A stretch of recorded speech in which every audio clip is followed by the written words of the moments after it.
Hey everyone, Phil here. Here's a little snippet of a couple minutes of the newest episode on our Patreon, the Capes and Lunatics Patreon. Lilith and I talked to our friend of the show, Kelly Thompson, once again. This time we're talking her new issues on the Amazing Spider-Man, the Spider-Man Beyond stuff, her Black Widow stuff, her Captain Marvel stuff. Basically all the creator-owned stuff she's doing, and what all the stuff she has coming up on Substack. So, you get your full Kelly Thompson report. It's always a great time talking to her. So, yeah, sit back and enjoy some Kelly Thompson. So Ben Reilly, one of my favorite characters. I'm intrigued. Again, I don't know what I can ask you. You're probably like, that's classified. I can't talk about that. But no, this issue today, I found it interesting. So is Ben starting to lose some of Peter's memories? Well, that certainly seemed to be the implication today. Is that just something's wrong with him? Is that something's, is he being manipulated? We're gonna have to see. What's wrong with him? He's a secret Osborn. That's why he's getting amnesia. Next thing you know, he's gonna have the waves and a glider. Mark my words. Oh, don't you dare! I'm just trying to hurt Phil. Don't mind me. Oh, and I mean, you didn't get to do the actual issue, but you got to rate the Daughters of the Dragon in here too. Yeah, I did. And they're in my next issue as well. And they're going to be in the 2 issues I write toward the end, or am writing toward the end. And I'm not sure how much of their thread. I haven't read, not everything is done between my first issues and my last issues. So I haven't read everything, and some stuff isn't done, but I'm sure their thread is picked up at least a little bit between those, like all of those things. I mean, that's part of what that master outline is about, right? You're like, okay, here are the new things we're introducing, and here are the things we have to keep seeding, and here's the threads we have to keep pulling through so that it'll all make sense in the end. So, but yeah, I mean, I think, you've got a pretty diverse Spidey writers room.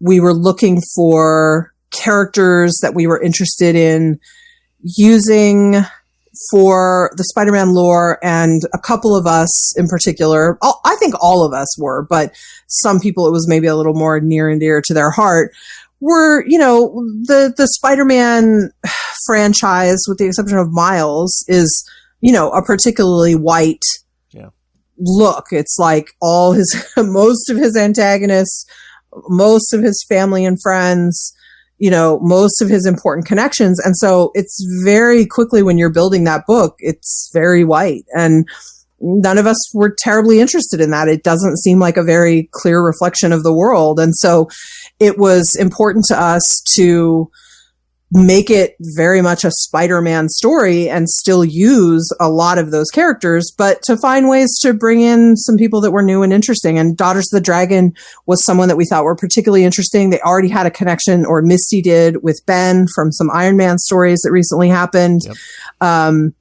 They also make sense for another reason that I can't say, but so we were just trying to expand it out a little bit, and I think that was one of the many reasons that Daughters of the Dragon got brought in, and I think they're adding a lot to what's going on there, especially since he lives in New York. You don't want that Friends effect. And I appreciate that kind of take, that it's 2021. Yeah, let's kind of spice it up a little bit.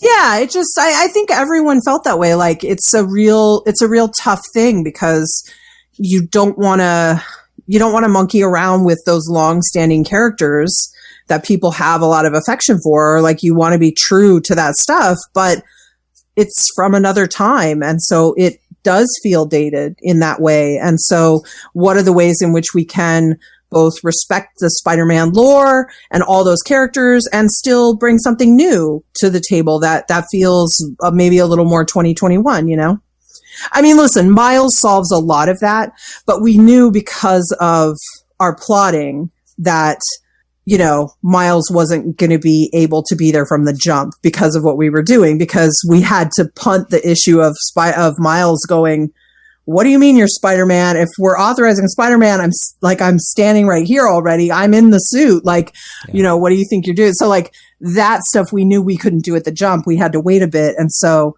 yeah.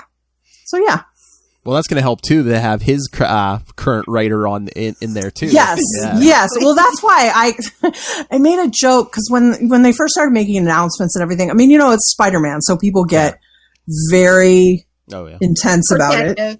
Yes, and they get very protective. And so I saw a lot of yelling about, where's Miles in all of this? How would Miles not be the new Spider-Man? All this stuff. And I was like, you guys, the guy who writes the Miles book is in the room. Do you really think he's not going to address this? Do you really think he wouldn't, if we hadn't brought it up, that he wouldn't have brought it up? That like this is a plot line that has to be like, it was from the go. That was part of it. It just, I don't know. It just doesn't always. I mean, listen, Thank you, Kelly. That was some good stuff from Miss Kelly Thompson. If you want the complete conversation, over an hour of our conversation with Kelly Thompson that Lilith and I did, yes, you have to go right now. Please go, run, don't walk to the Capes and Lunatics Patreon and subscribe.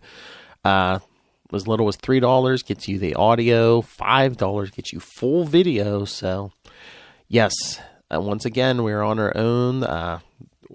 No longer part of a network or any higher entity. So yes, please, we are the masters of our own destiny now. Any donations can help. So yes, please, you can get this. Like I said, you can get this whole conversation and our monthly Chichester chats right now on our Patreon. So all you have to do is go to patreon.com/capes and lunatics.